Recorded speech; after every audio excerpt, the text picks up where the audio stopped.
여러분 새해 복 많이 받으십시오. 드디어 2020년입니다. 우리 2020년 한 해도 정말 주님의 은혜가 여러분 가정 가운데 충만하게 임하기를, 그리고 여러분 주님의 평안 안에서 정말 행복한 하루하루를 살아가시길 주님의 이름으로 축원합니다. 하나님과 동행하는 순간이 되시기를 바랍니다. 아멘. 우리 한 달 넘게 계속 12장의 본문을 보고 있지요. 참 오래된 것 같아요. 처음에 주인의 것을 빼앗으려고 했던 포도원 농부들의 이야기를 통해서 모든 것의 주인이신 하나님을 인정하지 않고 결국 그들의 교만과 욕심으로 예수님을 죽이려는 당시의 바리새인들과 사두개인들을 비롯한 지도자들을 혼내시면서 하나님께서는 결국 이 세상의 모든 너희가 가지고 있는 모든 것의 주인이 누구인지를 알게 하실 것이다 라는 그런 무서운 경고의 말씀을 하셨죠. 그렇죠? 주인이 다시 와서 그 포도원을 되찾을 때에 그 모든 것이 누구의 것이 되겠느냐 물으시면서 너희가 주인으로 알고 살아가지만 너희가 소유한, 너희가 갖고 있는 모든 것의 주인이 누구인지는 너희가 결국 알게 될 것이다.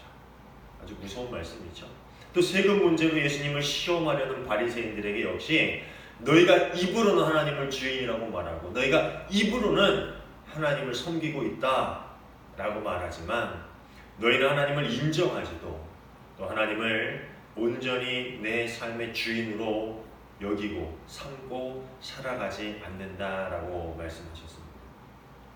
그리고 부활 논쟁을 통해서 예수님을 올가매려는 사두개인들에게는 하나님은 죽은 자의 하나님이 아니라 산 자의 하나님이시다. 너희 사두개인들은 하나님을 믿는다고 말하지만 하나님의 능력을 체험하지 못한 자들이다. 그러니까 진리로부터 멀리 떠나서 부활과 영생의 진정한 씨앗, 그 진리를 깨닫지 못하고 헛된 이론 속에서 사로잡혀 사는 것이다. 너의 삶에 하나님이 살아있지 않다라는 그런 호통을 그들에게 치셨지요. 그 후 하나님께서는 그들이 잊고 살았던, 아니 무시하고 살았던 가장 중요한 가르침을 간략하게 그리고 명확하게 주시죠. 뭡니까? 하나님을 사랑해라. 그리고 그 사랑으로 너의 이웃을 내 몸과 같이 사랑해라 라는 가르침을 주셨습니다. 근데 오늘 본문은 좀 색다른 본문으로 시작을 합니다. 12장의 이야기는 처음부터 끝까지 사실 단락으로 연결되어 있지만 하나의 큰 주제를 다루고 있는 그러한 본문입니다. 근데 오늘 본문은 좀 색다르게 시작을 하죠. 어리석은 질문으로 예수님을 공격하려던 자들이 이제 어떤 말도 하지 못하게 되자 예수님께서는 이제 사람들을 모아놓고 가르침을 주십니다. 가르치기를 시작하십니다. 제가 본문 35절에서 37절을 메시지 성경으로 읽어드릴게요. 어째서 종교학자들은 메시아가 다윗의 자손이라고 하느냐? 우리가 다 아는 것처럼 다윗은 성령의 감동을 받아 이렇게 말했다. 하나님께서 내 주님께 말씀하셨다. 내가 내 원수들을 내 발 아래 둘 때까지 너는 여기 내 오른편에 앉아 있어라. 다윗이 여기서 메시아를 내 주님이라고 부르는데 메시아가 어떻게 다윗의 자손이 될 수 있느냐? 무슨 말일까요? 잘 모르시겠어요? 그러니까 여기서 다윗의 기록에 등장하는 하나님과 내 주님은 하나님과 예수님을 가리키는 말입니다. 물론 그 당시 예수님이 아닌 그리스도, 메시아를 가르치는 말로 사람들은 이해할 수 있었을 것입니다. 그러니까 성령의 감동으로 하나님께서 메시아, 예수님에게 하시는 말씀을 다윗이 들은 거죠. 이해갑니까? 하나님이 예수님에게 하시는 말씀을 성령의 감동으로 다윗이 그 옆에서 들었다라는 거죠. 풀었으면은 다윗은 하나님께서 메시아에게 하시는 말씀을 들었다가 되는 건데, 중요한 건 다윗이 메시아를 뭐라고 칭합니까? 하나님이 내 주님에게 하시는 말씀을 들었다. 그죠? 하나님도 나의 주님이지만 메시아도 나의 주님이죠. 하나님이 내 주님, 그 메시아에게 하시는 말씀을 들었다. 여기서 다윗이 메시아를 내 주님이라고 칭했으니까 메시아는 다윗의 후손인 동시에 뭡니까? 다윗의 주님이 되시는 분이다. 그런 이야기를 하는 겁니다. 그러니까 어떻게 다윗의 후손이 될 수 있겠냐? 다윗의 주님인데. 이제까지 들어오지 못했던 예수님의 가르침에 사람들은 귀가 솔깃해집니다. 그리고 큰 무리가 모여서 그 말씀을 즐겁게 들었다라고 본문은 우리에게 전해주고 있지요. 지금은 위경으로 분류됐지만 솔로몬의 시편이라는 유대의 문헌을 보면요, 뭐 그 당시에는 위경으로 분류되지가 아마 않았던 그런 상황이었을 테니까요. 그 유대의 문헌을 보면은요, 이스라엘을 다스릴 하나님의 종 메시아가 다윗의 자손에서부터 나온다라는 그런 이야기를 하고 있습니다. 그리고 구약성경 예레미야를 보면은요, 다윗의 자손 중에 이스라엘을 구원할, 이스라엘을 다스릴 메시아가 나올 것이다라고 또 전해주고 있지요. 또 마태복음이나 누가복음은 예수님의 족보를 기록하면서 어디까지 올라갑니까? 누가복음은 하나님까지 올라가고 또 마태복음 그 중간까지 올라가죠. 그런데 누구를 중간에 항상 끼고 있어요? 다윗을 끼고 있습니다. 그래서 다윗의 자손임을 알려주고 있습니다. 그러니까 서기관들의 가르침이 잘못된 건 아니에요. 다윗의 후손 중에서 메시아가 나오는 건 맞지요. 근데 예수님의 가르침은 다윗의 후손 중에서 나오지만 다윗의 후손이 아니라 다윗의 주님이다. 즉 너의 인간적인 모든 생각과 가치를 뛰어넘는 그분이 바로 메시아고, 그 메시아가 누구다? 바로 나다라는 그런 가르침을 전해주고 있는 겁니다. 서기관들의 가르침이 잘못된 것은 아니지만 다만 예수님께서는 다윗의 후손이시면서 참 메시아이신 자기 자신, 즉 예수를 알아보지 못하는 그들의 영적인 무지함을 책망하시고자 이 말씀을 하신 겁니다. 위로부터 주시는 그 하나님의 지혜를 결여한 이 세상의 지식은 정말 영혼의 구원을 가져다 주지 못하는 것이다 라는 것을 꼬집어서 이야기하고 계시다라는 것이지요. 그리고 이어서 그런 사람들이 어떤 행동을 다니는지, 어떤 행동을 하고 다니는지를 이야기하는데, 이 세상의 지식만 가지고 참 구세주를 몰라보는 사람은 이 세상에서 어떻게 하고 다니는지 아니? 38절부터 39절입니다. 율법학자들을 조심해라. 그들은 예복 입고 다니기를 좋아하고 장터에서 인사받기를 좋아하고 회당에서는 높은 자리에 앉기를 좋아하고 잔치에서는 윗자리에 앉기를 좋아한다. 이 세 번역에는 예복이라고 번역이 됐는데 개역개정은 기노시라고 그렇게 돼 있죠. 이 기노는 뭐냐면 종교 행사를 할 때 종교 지도자들이 입었던 예복입니다.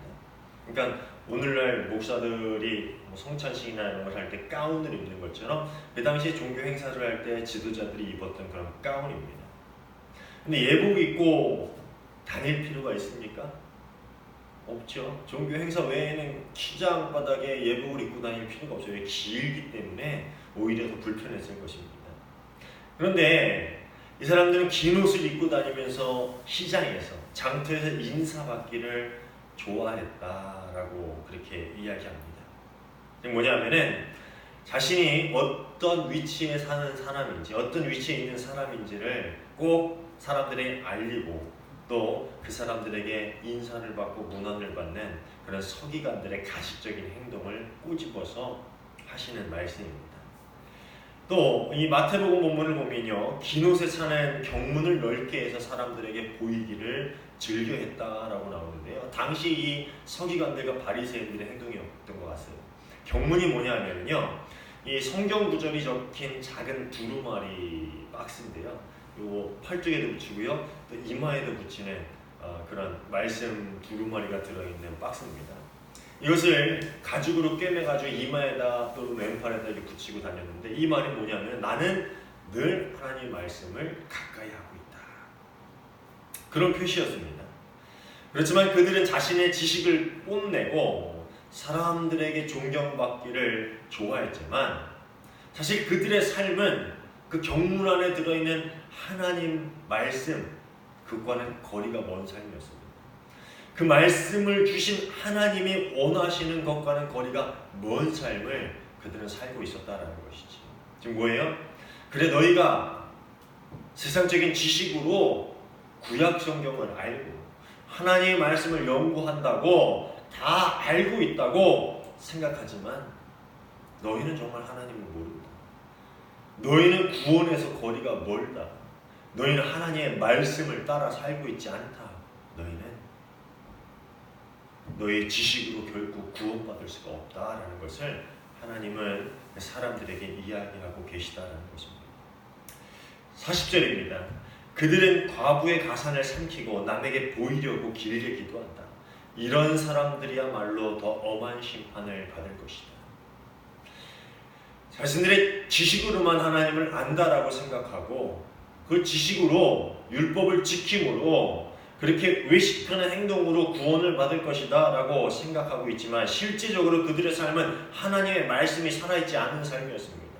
과부들의 가산을 삼킨다라는 것은 정말 사회적으로 어려움에 처한 사람들까지도 그들은 돌보지 않고 오히려 그들을 핍박했다라는 것이죠. 하나님의 사랑, 이웃을 향한 사랑, 그것이 그들의 삶 가운데 나타나지 않고 있다는 거예요. 오히려 남에게 보이려고 길게 기도하니까 보여주기식의 신앙, 그것을 가진 사람들은 더 엄한 심판을 받게 될 것이다 라고 이야기하고 있는 거지.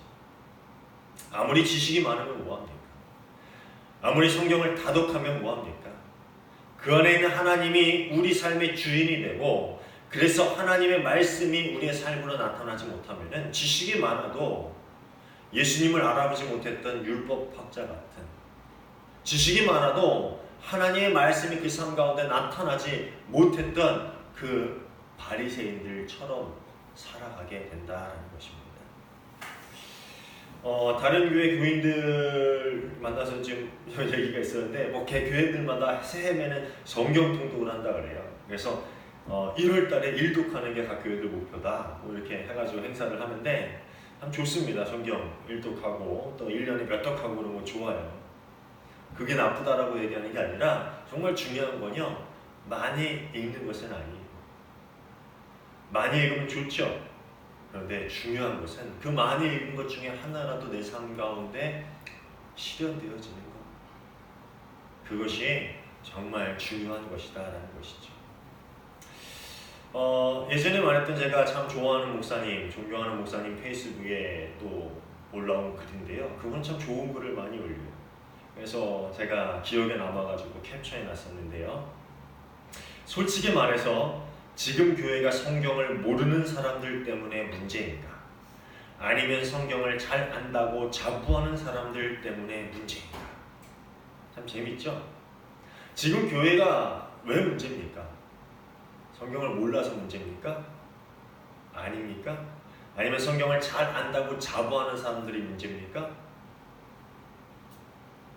율법학자들과 바리새인 그리고 사두개인들은 그들이 성경을 잘 알고 있다고 생각을 했습니다. 그리고 실제로 구약을 줄줄 외울 정도로 잘 알고 있었겠지요. 그 당시에 인터넷이 없었으니까. 그리고 두루마리, 오늘 우리 성경책처럼 이렇게 작은 성경책이 아니라 두루마리 성경이었으니까 그것을 가지고 다니면서 얘기하거나 그것을 검색해서 얘기할 수는 없었겠죠. 그러니까 율법학자 정도 되면은 정말 구약을 줄줄줄줄 외울 정도로 잘 알고 있었을 것입니다. 그렇죠? 그런데 그렇게 구약을 줄줄줄줄 외울 정도로 알고 있던 그들이 하나님을 알지 못했어요. 그 말은 이렇게 표현할 수 있죠. 그들은 하나님을 사랑하지 않았습니다.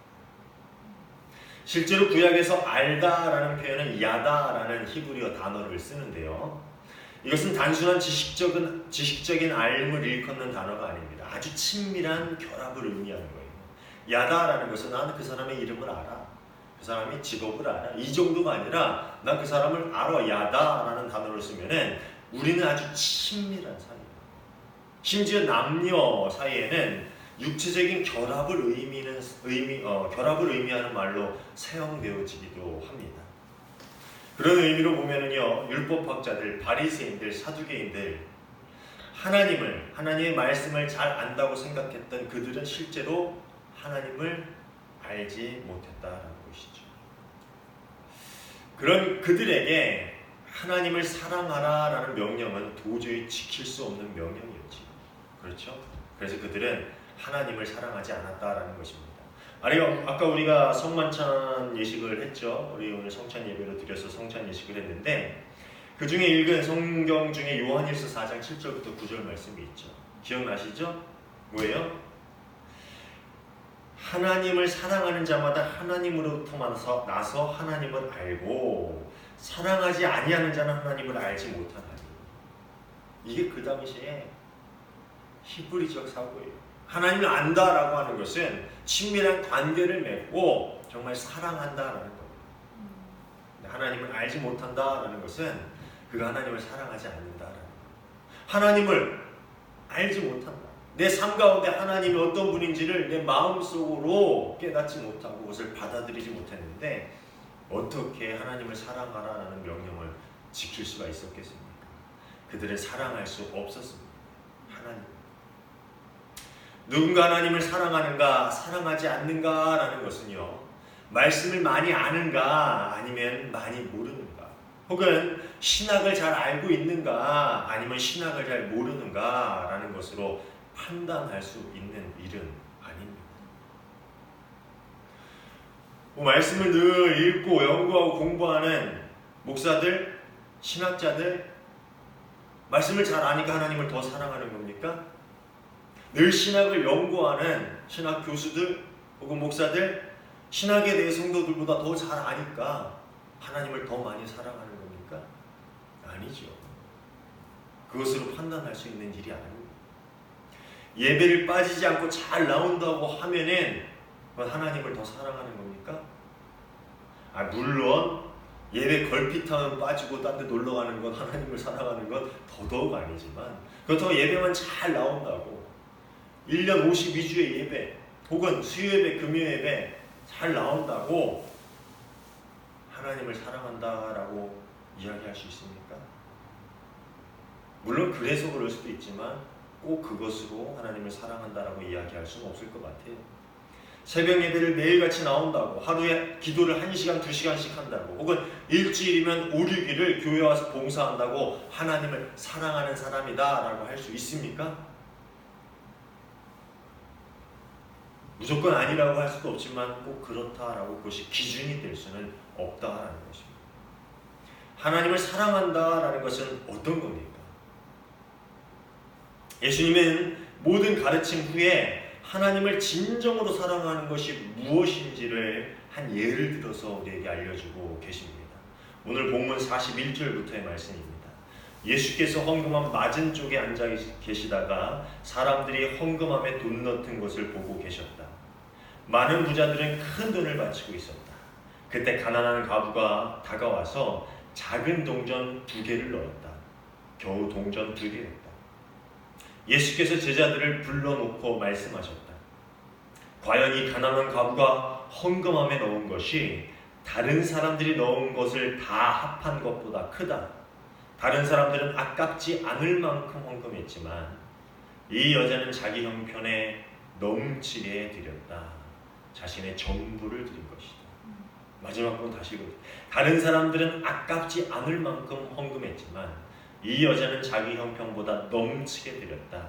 자신의 전부를 드린 것이다. 사실 제가 새해가 돼서 고백을 좀 하나 하려고 합니다. 저는 제 아내를 사랑하지만 사실 또 사랑하는 여자가 또 있습니다. 그러니까 제 아내가 제 사랑의 100%를 차지하는 것은 아니지만 그래도 저는 제 아내를 사랑한다라고 말할 수 있지요. 때로는 아내가 60%, 그 여자가 한 40% 정도 제 사랑을 차지합니다. 그러다 가끔 50-50이 되기도 합니다. 그렇지만 저는 여전히 제 아내를 사랑하고 있습니다. 저는 이것이 사랑이 아니라고 생각하지 않아요. 비록 50%, 60%지만 그래도 제 안에 아내를 사랑하는 마음이 남아있기 때문에 저는 아내를 사랑한다라고 말할 수 있습니다. 물론 다른 여자도 사랑합니다. 제가 실제로 이런 말을 하면요, 장난이가 아니까 웃으셨는데, 제가 실제로 진짜 어떤 다른 여자를 사랑하고 그런데 당신도 사랑해? 라고 제 아내한테 얘기를 하면은 당신도 사랑하지만 난 그 여자도 사랑해. 그 진짜 사랑입니까? 그게 진짜 사랑입니까? 여기서 그렇게 사랑하는 것도 진짜 사랑입니다 라고 말할 수 있는 분이 있습니까? 그러면은 제 아내는 제 이 사랑에 만족할까요? 아니, 내 남편이 나를 그래도 사랑하는구나. 그래도 60이니까 그 여자보다 많이 날 사랑하니까 날 사랑하는 거 맞네라고 받아들일 수 있을까요? 머리털을 쥐어 뜯겠죠? 하나님은 우리를 어떻게 사랑하셨습니까? 하나님은 우리를 어떻게 사랑하셨어요? 우리 성찬식도 했지만 하나님의 사랑은 아들을 내어주는 사랑이었습니다. 전부를 주는 사랑이었죠. 저에게도 자녀가 둘이 있습니다. 아들과 딸이 있고요. 저는 정말 그 아이들을 사랑합니다. 어제는 호주에 가 있는 제 아들 석호가 사진을 보내왔어요. 자기 사진을 이렇게 보내왔는데 사실 그동안 자기 사진을 보내지 않아가지고 3개월 만에 아들 사진을 보는 거예요. 최근 근황을 처음으로 본 거죠. 근데 그 사진을 보고 제 아내가 눈물을 흘리는 거예요. 사진에 모양이 막 삐쩍 마르고 막 불쌍히 이래서 온 건 아니에요. 멀쩡했어요. 머리도 깔끔하게 잘 깎았고 피부도 더 좋아지고 오히려 외모적으로는 더 좋아 보이더라고요. 근데 그 사진을 보면서 눈물을 쫙 흘리더라고요. 왜 울었을까요? 그냥 보고 싶어서. 그냥 얼굴 보니까 마음이 짠해서 눈물을 흘린 겁니다. 통화를 자주 하죠. 일주일에 몇 번씩 통화를 합니다. 별일 없이 호주에서 잘 일하고 잘 지내고 있습니다. 그렇지만 멀리 있는 아들을 생각하면 가슴 한켠이 점이 옵니다. 저 역시도 그렇습니다. 부모에게 자녀란 이런 존재입니다. 무엇과도 바꿀 수 없는 전부입니다. 그러니까 자녀를 주는 것, 그것도 십자가에 못 박혀 죽게 하는 것, 이것은 내가 너희를 위해 전부를 주었다라는 하나님의 사랑 표현인 것입니다. 내가 너희 일부를 준 게 아니라 내가 아깝지 않을 만큼 너희에게 준 것이 아니라 나는 너한테 전부를 주었다. 나는 너한테 전부를 줬어. 이 하나님의 사랑 표현이라는 것이죠. 오늘 본문에 나오는 과부의 헌금은 하나님이 우리를 어떻게 사랑하셨는지를 알게 해주는 하나의 예가 되는 이야기입니다. 자신의 전부를 드린 것이다. 사랑한다라는 말은 내 전부를 줘도 아깝지 않다는 말과 동일합니다. 그리고 그것은 입으로만 그럴 수 있습니다 라고 고백하는 것이 아닙니다. 그것은 진정한 사랑이 아니죠. 가난한 과부는 자신의 소유 전부를, 생활비 전부를 드렸습니다. 당장 오늘 무엇을 먹어야 할지, 내일은 어떻게 살아야 할지 그녀도 걱정이 없지는 않았을 것입니다. 그렇지만 그녀는 하나님을 신뢰했습니다. 자신의 전부를 다 드리고 앞으로 삶을 하나님께 다 맡길 만큼 하나님을 자신의 전부로 여겼습니다. 그녀는 하나님을 사랑했지요. 진짜로 사랑했지요.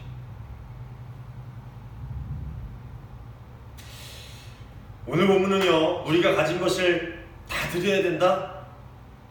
정말 최소한의 것만 두고 다 헌금해라? 아니면은 그 정도는 아니더라도 헌금을 더 많이 해라, 더 힘써 해라, 이런 가르침을 우리에게 주는 것은 아닙니다. 물론 돈, 헌금 중요합니다. 김동호 목사님이 어느 날 제가 설교를 듣는데 이런 설교를 하시더라고요. 하나님의 사랑이 어떻게 표현되냐? 그건 돈으로 표현된다. 어떤 사람들은 김동호 목사님 설교가 원색적이니 물질 만능주의적이니 이런 비난을 하기도 하지만 사실 자신의 마음을 가장 휘어잡고 있는 것을 내려놓는 것이 하나님을 사랑합니다라는 그 삶의 표현이 될 수 있습니다. 그런 의미에서 김동호 목사님 설교도 맞는 말이죠. 그런데 오늘 본문은 뭐 해라, 헌금 많이 해라, 전부 내려놔라 이게 아니라 한 과부의 헌금을 통해서 하나님이 너희를 어떻게 사랑했는지를 너희는 알아야 된다. 하나님은 자신의 전부를 너희 위해서 주었다. 저 과부가 자신의 모든 것을 주님께 드린 것처럼 하나님도 너에게 전부를 위해서 나 아들 예수 십자가에 못 박게 하기 위해서 세상에 주었다. 그런데 과연 너희는 하나님을 어떻게 사랑하느냐? 라는 질문을 우리에게 던지고 계신 것입니다. 제가 책상 앞에 포스트잇에서 참 제가 목회하면서 잊지 말아야 될, 정말 늘 보고 기억해야 할 것들을 이렇게 적어놓고 항상 이렇게 종종 보고 하는 게 있어요. 좋은 구절들이 계속 다닥다닥 붙어 있는 거예요, 제 책상 앞에. 근데 이게 누가 썼는지는 모르겠는데 제 책상에 붙어 있는데 항상 보는데, 오늘 말씀을 묵상하면서 이걸 제목으로 삼아야겠다라고 해서 이렇게 제목으로 삼았습니다. 이 아마 영어 생명의 삶을 묵상하다가 본 글 같아요. God is either our everything or nothing. 하나님은 우리의 모든 것이 되시거나 아니면 아무것도 아니다. 하나님을 사랑하는 것은 우리 삶의 일부가 아니라 전부가 돼요. 아니, 일부가 된다는 것은 조금 사랑한다는 것이라 아니 아무것도 아닌 것이다. 하나님 우리를 조금 사랑했다면, 자신의 전부가 아니라 조금의 사랑을 주었다면,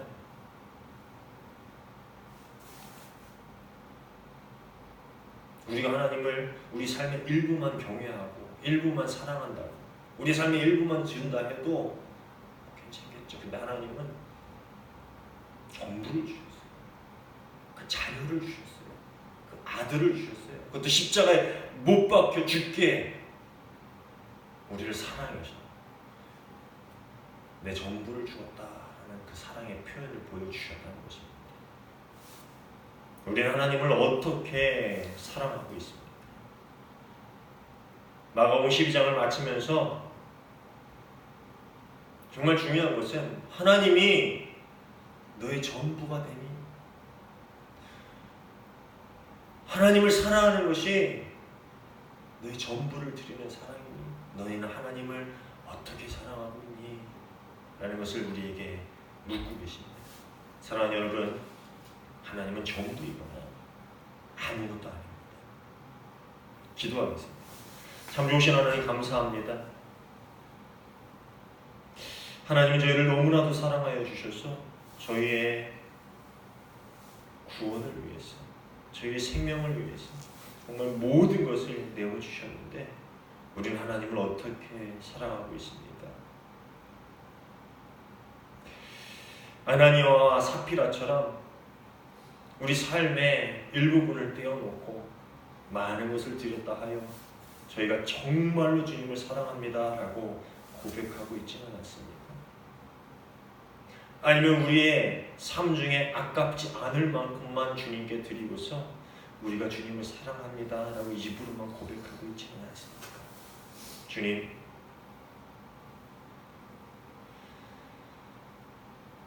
저희의 전부를 드려 주님을 사랑할 수 있는 저희가 되게 하여 주옵소서.